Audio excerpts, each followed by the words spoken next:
सिंचाई और 9 जिले प्रभावित होंगे। हमने मेन नहर तो बना दी, लेकिन साइड की रजवाहे और माइनर बनाने के लिए हमको जमीन नहीं मिल रही थी, तो उसको हमने एक्सचेंज किया है। चीफ सेक्रेटरी की अध्यक्षता में एक कमेटी गठित हुई थी।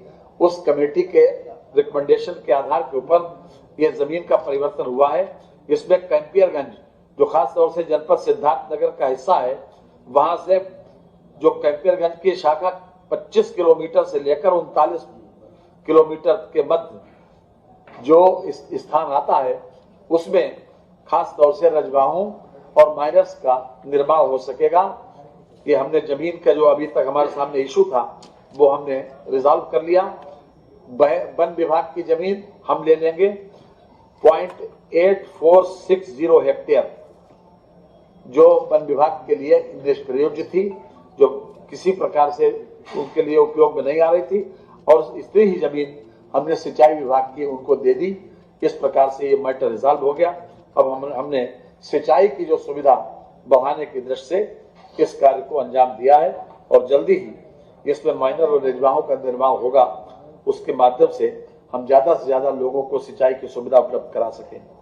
इसके अतिरिक्त कनहर सिंचाई परियोजना के अंतर्गत भी नहर प्रणालियों के लिए आवश्यक 127.1637 हेक्टेयर वन भूमि के बदले में 160,760 हेक्टेयर गैर वन भूमि इसके हस्तांतरण के संबंध में यह भी उसी प्रकार की योजना है। यह सोनभद्र जिले की है, वो सिद्धार्थनगर की थी, और यह सोनभद्र की दुद्धी तहसील के स्थित ग्राम भीसुर में ग्राम कोरची एवं ग्राम कुदरी अर्थात कुल 160 हेक्टेयर गैर वन भूमि कृषक भूमि प्रभागीय वन अधिकारी रेणुकूट वन विभाग प्रभाग रेणुकूट सोनभद्र के नाम हस्तांतरित की गई। ये अपने आप में सुविधा की दृष्टि से भी, और ज्यादा से ज्यादा हम माइनर और रजवाहे बना सकें। इसमें 22 नहरों के 27 भागों को पूर्ण किया जाएगा। ये भी अपने आप में ये पेंडिंग था, और हम समझते हैं कि ये योजना हमारी सिंचाई विभाग के लिए और खासतौर से कृषकों के लिए बहुत ज्यादा लाभदायक सिद्ध होगी, जो लोग इसमें महसूस भी करते थे काफी दिनों से। एक व्यवस्था और लागू आज हुई है शिक्षा विभाग का। अभी तक हमारे बेसिक शिक्षा विभाग के महानिदेशक के क्षेत्राधिकार के अंतर्गत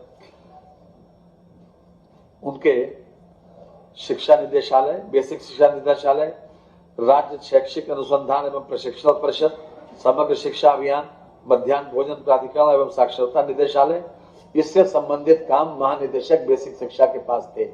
लेकिन चूंकि नई शिक्षा नीति जो आई, उसमें प्रारंभ से लेकर यानी कक्षा 1 से लेकर कक्षा 12 तक किसी प्रकार का डिस्क्रिमिनेट नहीं किया गया। उनको एक साथ देखा गया है कि बेसिक शिक्षा से लेकर माध्यमिक शिक्षा तक, और हमारे वहाँ कक्षा 1 से लेकर 5 तक की शिक्षा व्यवस्था बेसिक शिक्षा में थी, और कहीं कहीं कक्षा 6 से लेकर कक्षा 12 तक के स्कूल भी माध्यमिक शिक्षा में आते थे। तो कक्षा 6 से लेकर 8 तक हम जूनियर सेक्शंस को भी बेसिक में देखते थे।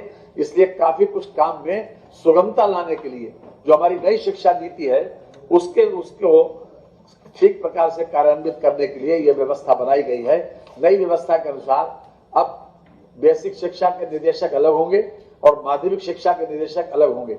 इसके अतिरिक्त एक महानिदेशक का पद जो अभी तक केवल बेसिक शिक्षा को गवर्न करता था, अब बेसिक शिक्षा और माध्यमिक शिक्षा को दोनों को गवर्न करेगा, और उससे कार्य की गति भी बढ़ेगी और सामंजस्य भी बैठेगा। तो कार्य की सुगमता की दृष्टि से यह व्यवस्था लागू की गई, क्योंकि नई शिक्षा की नीति में यह व्यवस्था थी कि 1 से लेकर 12 तक एक साथ देखा जाए। इसलिए हमने को निदेशालय में एक ऐसा व्यक्ति को बना दिया ताकि उसमें हमको काफी कुछ सहूलियत मिलेगी।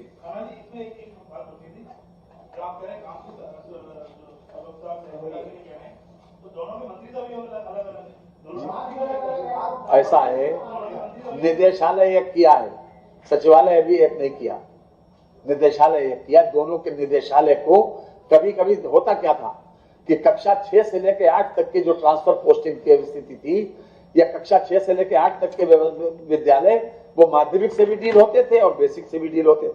इसलिए ये किया गया।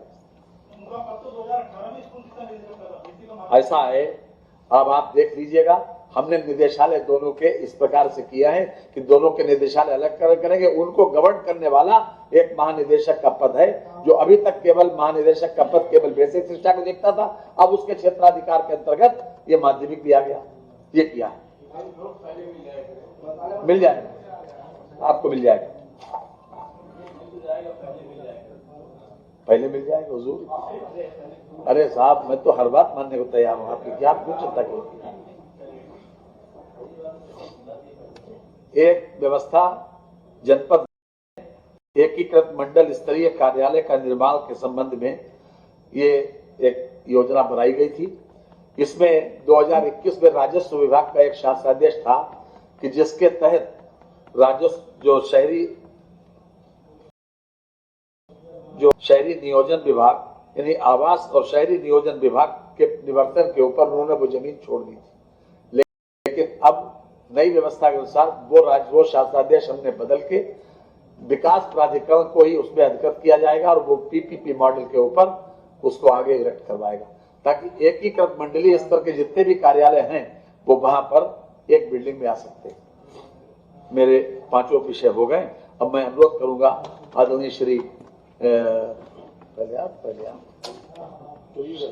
श्री नंद गोपाल नंदी जी से, जो हमारे औद्योगिक विकास मंत्री हैं। आज एक बहुत ऐतिहासिक निर्णय इन्होंने करवाया है कैबिनेट के सामने। स्वागत। चलिए।